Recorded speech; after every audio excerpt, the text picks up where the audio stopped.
Following remix.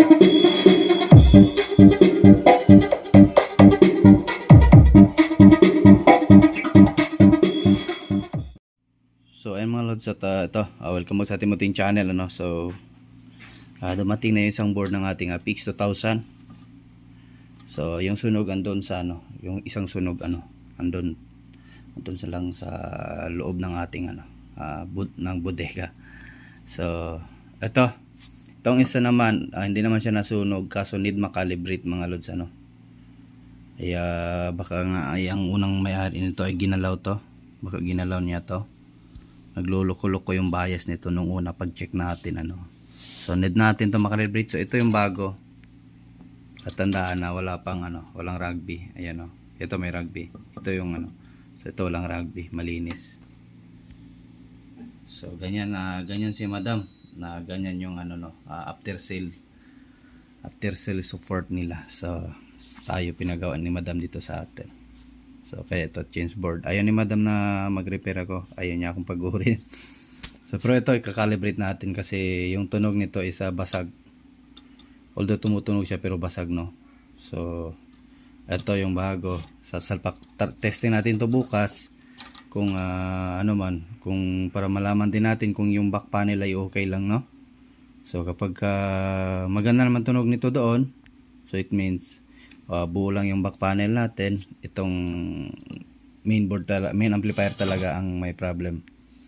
So ayan, bago natin to simulan, no, bukas na tayo mag-start mga lods para sa repair ng ating PX 2000 kasi natapos na tayo doon sa isang MT800, ano. So bukas na tayo mag-repair kasi nga antok na din ako. So yan, bago nyo lisanin yung channel ko mga lods, ano, so pakiiwan ng isang nyo dyan, isang subscribe at pakipindot na din ng red bell button, ano. So para in case ma-upload natin tong video na to ay pwede nyo lang dalawin ulit or manu-notify kayo, no, kung mayroon tayong bagong upload ng mga video. So ayun, continue na tayo bukas mga lods.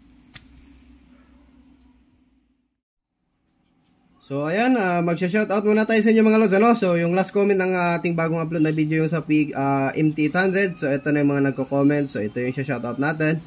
So yung ibang gusto mo pa shoutout, comment lang, no. So start na tayo kayo, no. Kaya Ayusha Balisi, Aymir Cameros, Arep Mini Sounds, shoutout sa iyo dyan, idol. At Neva Di Guzman, Richard Reyes, Ronald Dio, Claudio Lago, Richie Padin. So ayan, daghang salamat sir, no. So naragapong kahangtod karon siya continue ragapong gaga-support sa atong channel, no. So palit nagpadon sir kay amgid sa imong apelyido ba, Padin. So ayan. At kaya Dela Sires, so shout out sa iyo master. At Andy Tech, shout out din sa diyan master. Pa-subscribe din sa channel ni sir, ano, ni Master Andy Tech. So kaya Bad Salvador, so yan, shout out sa iyo diyan, idol, no. So thank you sa sa tiwala. So subscriber natin yan si sir, dito lang din yan sa area ko banda. And then kaya Ryan Ularte, so yan, daghang salamat master. At kay Dario Dewey or D, di ko alam kung paano basahin. At kay Little Army Squad, so pa-subscribe din sa channel. So may channel din yan, so pa-subscribe na po sa channel niya. So magtulungan lang tayo, no. So at kaya Alchon Tay, so ayan, thank you. Mga bago ko yung mga bago kong supporters yan. So ayan. At kay Marcelino Pagsanhan, so ito milestone na to na na subscriber. So ayan, maraming salamat, ano. At kay DJ Nel Sarsuelo Remix, so ayan, si sir, may pinapabilihan si sir sa atin na pa doon, PX 2000. So naghintay na ako sa last payment niya, so para ma-order na natin. At kay Dims Mobile Sound, so ayan, pa-subscribe din sa channel ni sir, Dims, ano. So medyo malaki-laki na din yung channel ni sir. So ayan, support lang tayo. So ayan, continue na tayo sa ating video. At maraming salamat. So yan mga lods, at ito, naisalpak na natin. So yan yung sunog na no.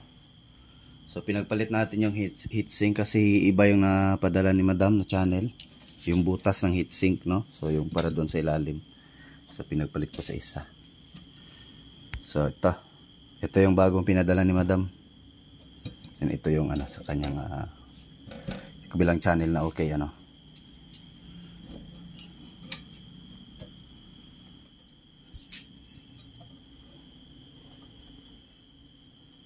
So ayan. So sana okay na to.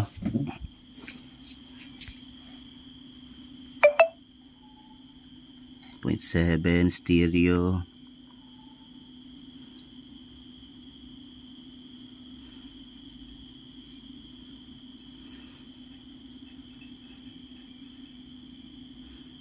So yan, may sign na naman na 4 ohms mga lods. Ano? So sa tingin ko mga lods ay hindi recommended ni madam, hindi recommended sa ano na to, yung 4 ohms sa bridge ano. So yung dalawang positive, so may logo dito sa kabila na naka X, hindi man X, naka slash yung 4 ohms. So bawal ka ata mag 4 ohms load sa bridge ano. Hindi nire-recommend. So ito yung maganda kasi nga nilalagyan. Yung ibang power amp kasi wala. Kaya yun, hindi magtatagal yung isang power amp no. So kung i-bridge mo na to, kung meron ka malaking malaking watts na speaker ano, so pwede ka mag-bridge. So 8 ohms load lang. So ayan. Basta yan yung paniwala ko. Bahala na kayo kung gusto nyo i-4 ohms. So sa inyo naman din yan. So kasi naka-X kasi. So it means parang cannot be ata. So ito. So ano pa ba? Yan transformer niya. Pure copper yan mga lods ano. So yung mga nagtatanong kung pure copper ba? Kung pure copper. Si madam naman din po nagsasabi na pure copper. So yan, pure copper po yan. Tanso na tanso yung kulay.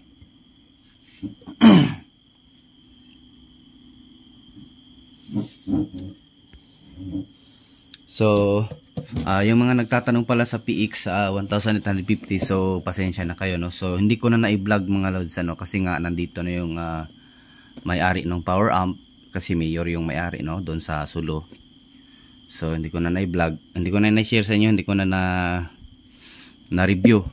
Yung likod pala nun ay merong mga lods. So yung PX 1850 meron na siyang crossover sa likod. So meron siyang high yung tinatawag LF at saka HF.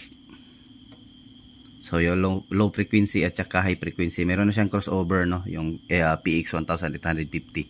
So yun yung gusto ng ibang so yun yung po yung i-order nyo. Maganda rin mga lods. So ganito rin kalaki yung transformer niya. Tapos 4 channel siya. Kumbaga hinati lang to no. Hinati din dito. Isang channel. So parang ganun siya. So ganun pa rin yung pormahan niya dito. Doon yung dito lang sa back panel meron yung crossover. Ito wala. Lang siya. Dalawa lang. Stereo input, parallel bridge at yan yung sa input sensitivity or sa frequency no, input frequency. So ayan.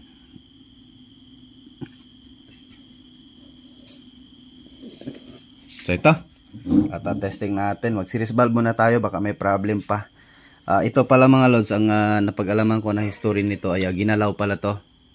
Ginalaw ng unang may-ari ng amplifier. So ginalaw niya yung biasing, kaya ayun, putok talaga yung amplifier niya. Siguro wala pang series valve tapos nagbabiasing ano.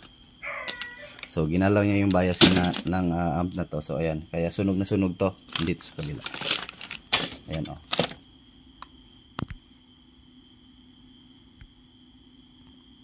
So ayan So ginalaw niya to ng unang may-ari. Nag-experiment ata. Gusto niya ata baguhin yung yung DC offset or DC out no. Kasi dalawa to mga lods. Ito yung sa sa DCO at ito naman yung sa bias. So ayan, continue lang tayo. Testing ko muna to no. So i-ready lang natin. So ayan mga lods, at hindi maganda yung tunog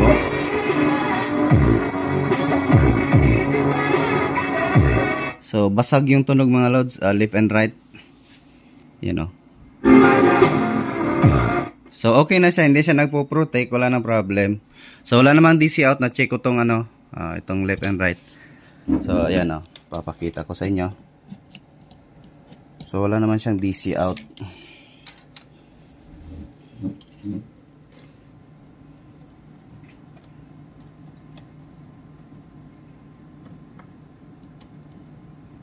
Ayan. So kapag ganitong senaryo mga lods, ano, so meron ko share sa inyong idea. Ayan, oh. Hindi maganda tunog. So kahit sa kabila, ganun din.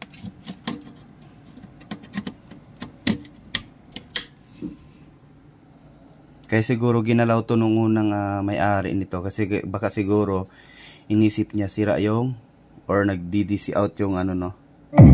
Yan, oh, pangit tunog mga lods, left and right.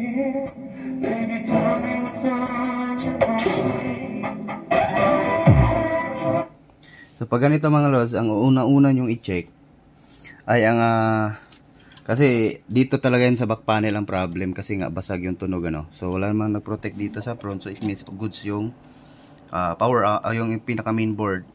So ito talaga, yan talaga ay nagpo-protect yun dito nung una, no. At saka nakailaw yung signal. Baka di ko alam kung paano ginalaw nung unang ano, no, may-ari to. So kapag ganito mga lods, ang i-check nyo yung supply ng ating input. So ay ubo ata yung aso ko mga lods. Wait lang, baka mahalo tayo, baka magka-ground. So lagyan natin ng ilaw. So check natin kung kumpleto yung supply kasi ang regulator nito ay 7815 at saka 7915. So yung 7815 yun yung sa positive line, and then yung 7915 naman ay yun yung sa negative, no, negative circuit. Tignan natin kung may 30 volts sa ano. Ayan, oh, ito yung sa supply natin ng ating input panel.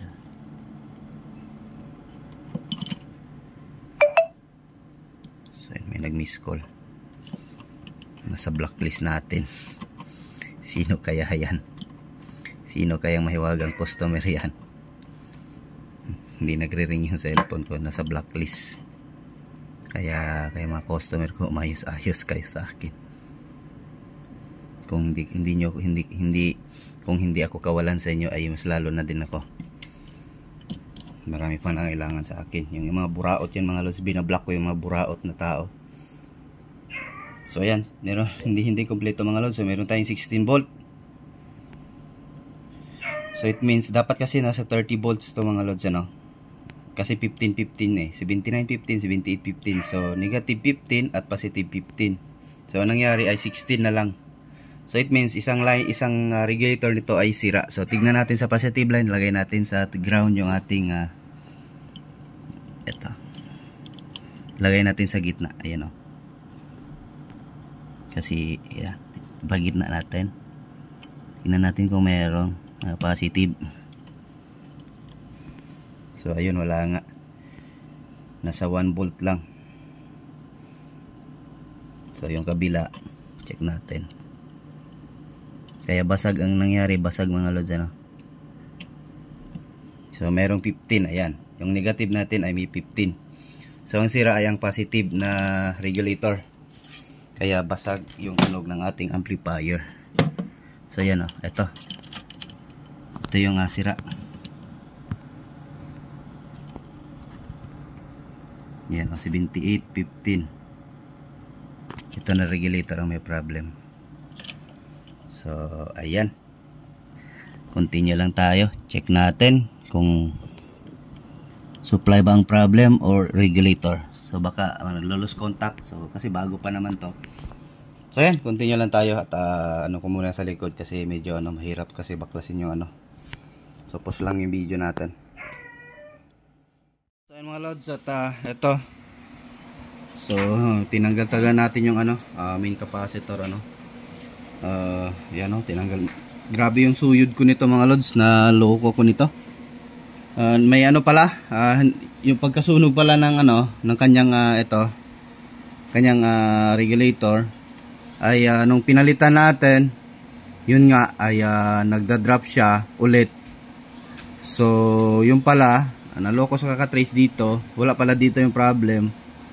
Doon pala sa sa dito pala sa main capacitor niya, yung may line siyang naputol. So para mag-stable yung supply. So ayan o, stable na siya sa 30. So it means meron na siyang 15-15, ano, 15 positive at saka 15 negative.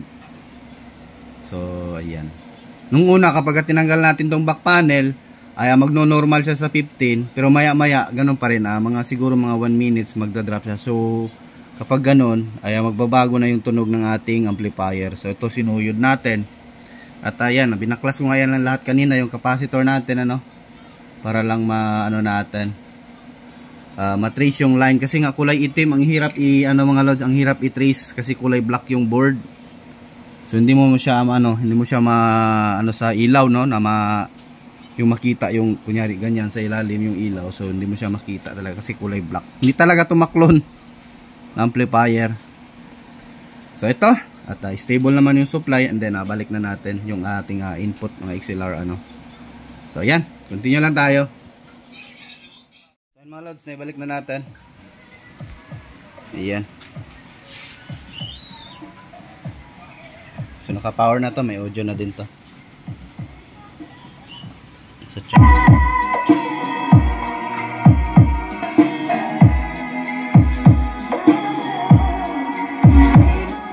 Lakas.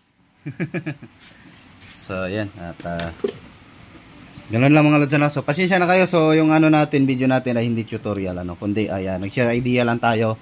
Baka yung iba na naman dyan mag-expect na naman na palitan ng music. So nagawa pa rin natin yung sinunog ng unang may-ari nito. So try natin ang so tinisting ko kanina, wala namang DC out. Before natin i-power, dapat talaga talaga muna. So A, channel A.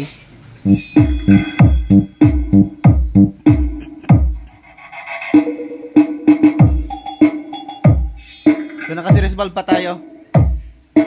Lakas talaga nito mga lods, quality talaga pa doon mga lods. Quality talaga yung amplifier. Quality talaga. So ayan.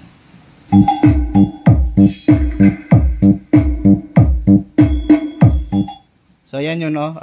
Yan yung hindi ko napansin, no. Kaya pala nawala yung supply ng ating ayan. Wait lang. Yan muna natin. Di ba kita? Ayan, oh, may naputol na line dyan sa loob. So ayan, nadugtong na natin. Pati yung dito, ayan, oh. So ayan. Kasi nga ayan, nagka DC out siguro. Gawa nga nung ewan ko kung anong ginawa niya. Pinagagalaw-galaw niya. Kaya yun nangyari. Buti na repair pa natin.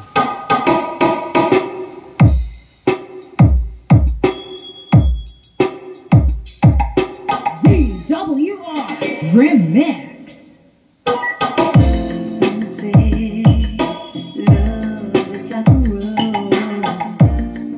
So ganun lang, pagbasag yung tunog, mag voltage check dito sa back panel. And then yun, mag DC check ka kung may DC out. So pag wala na, stable na, so pwede mo na siya tanggalin sa ating series valve. So para secure yung natin, safety, no. So lang di tayo masunog. So ito, lilikpitin ko muna yung mga wire nito ang makapag-audio test tayo. So di naman as in audio test talaga yung malaki. So at least marinig nyo yung tunog nito kahit maliit lang na speaker, ang linaw.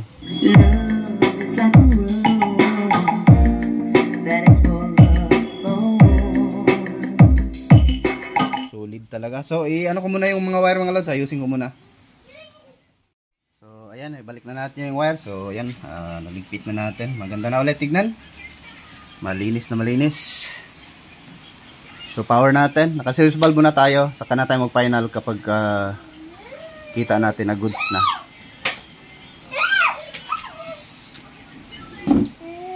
Maingay kay.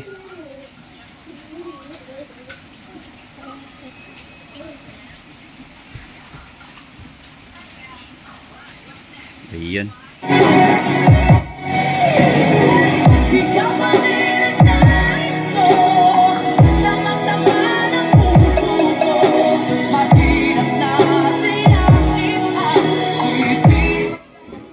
So, lipat tayo sa kabila.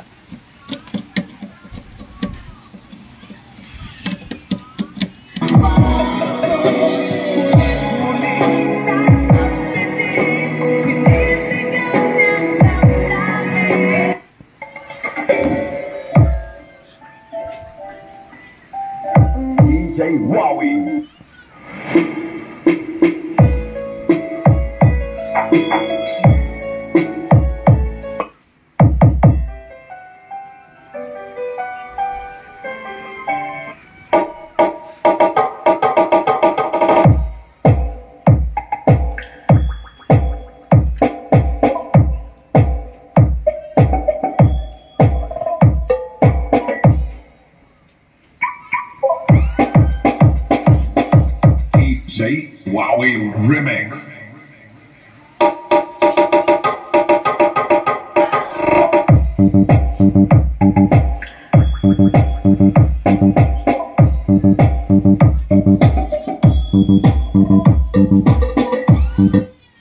Testing natin kabilang channel.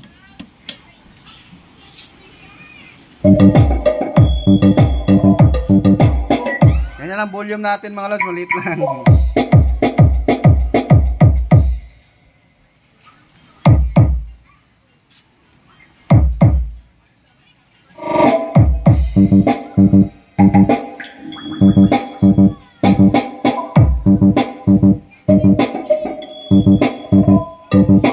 GWR.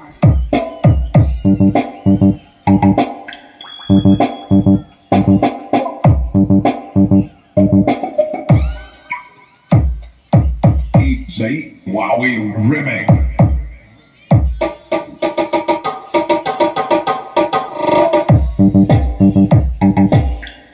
So ayan, at try natin rekta.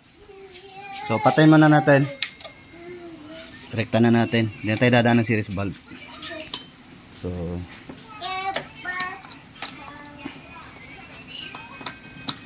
tignan natin kung di ba usok. Power on.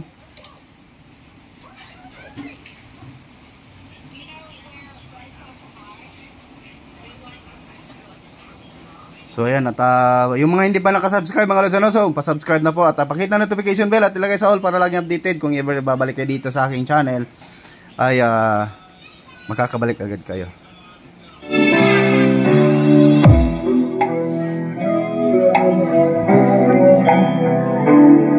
Pagalitan tayo ni Rico Blanco.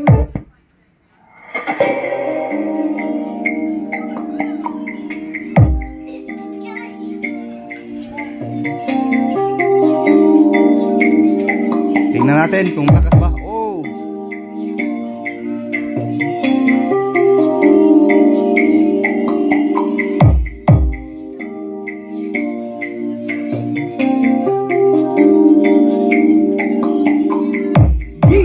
GWR.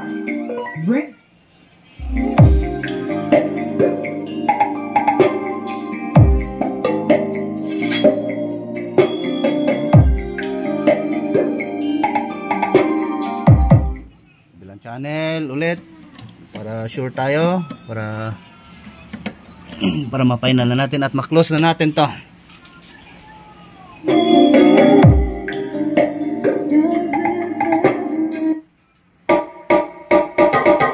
Powered by Integra Amplifiers and Superband Speakers. Exclusively distributed by Two Kings Audio Electronics. All the knowledge by Mr. Eman Frederick. May nag-advertise pa. Lakas.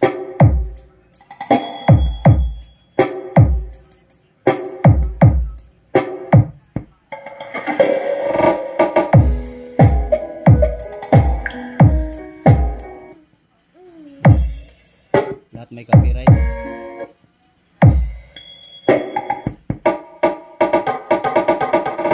Yan lang.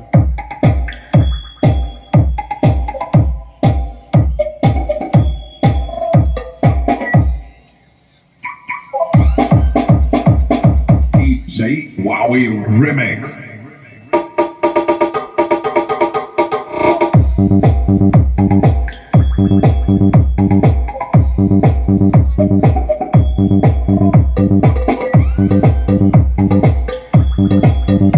So ayun mga lads, kung nakikita nyo yung supply natin ay 108 volts, 7236. So explain natin dito kung saan, kung saan yung mga stage na yan, no? So ito dito, itong 2, 4, 6, 7. So ito yung ano mga loads, kasi itong isa final driver to, no? So itong pitong to, itong 14 na transistor, ay ang unang pumapasok dito ay 36 volt. So kapag lalagpas na siya sa watts na ng 36 volt, so pupunta na yan siya dito sa yung 76 yung 72 volt natin ay dito na yan siya pupunta. Itong 2, 4, 6. So itong 6. So magfa-function na to. Then kapag ganun, pag lalagpas ka na ulit, so ito na yung magda-drive mga lods. Itong stepper niya. Ito yung nag-receive sa ito yung tumanggap sa voltahe na mataas Itong 108 volt. So ito. Kumbaga magpa-function na yan sila lahat. So ito yung pinaka low voltage, mid voltage, and then high voltage. Low voltage, mid voltage, high voltage. So same sa boot channel no. So kaya ganoon lang yung mga lods.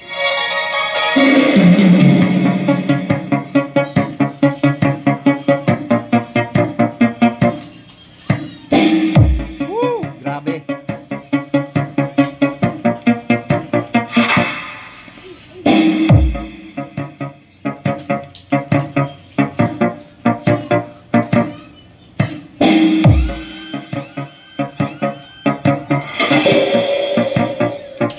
So ito pala siya mga lods, yung ang driver pala nito, yung sa ating stepper ay yan lang yung SMD niya. Pati yung sa back panel So nare-repair naman. At yung ginamit doon na sa back panel ng mga audio IC ay NE5532. So original no? Original. And then dito din sa kanyang stepper. So bali dalawang board ng SMD sa kabilang side at saka sa negative side at saka positive side.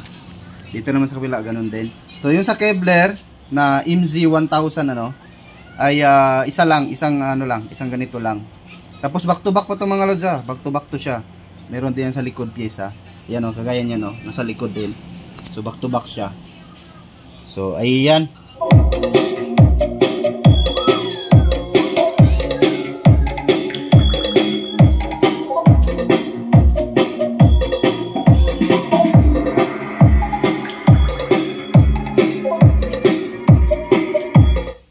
Ang main fuse nito ay 25 ampere. So it means 25 ampere itong transformer na to.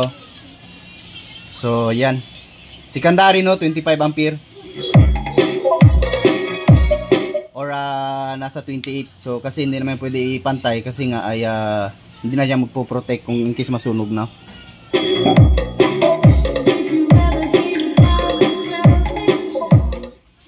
Grabe. Palit tayo, may copyright na naman. Tagatak sound check.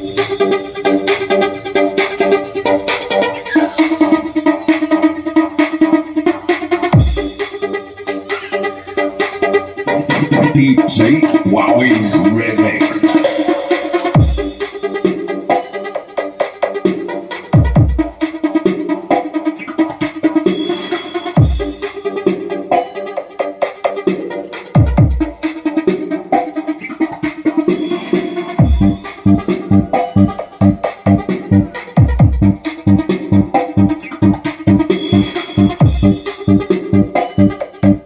Hanggang dito lang yung video natin mga lods kasi masyado nang mahaba. So ayan. At thanks for watching mga lods. Magandang buhay sa ating lahat. At yan lang mga lods. Bye bye.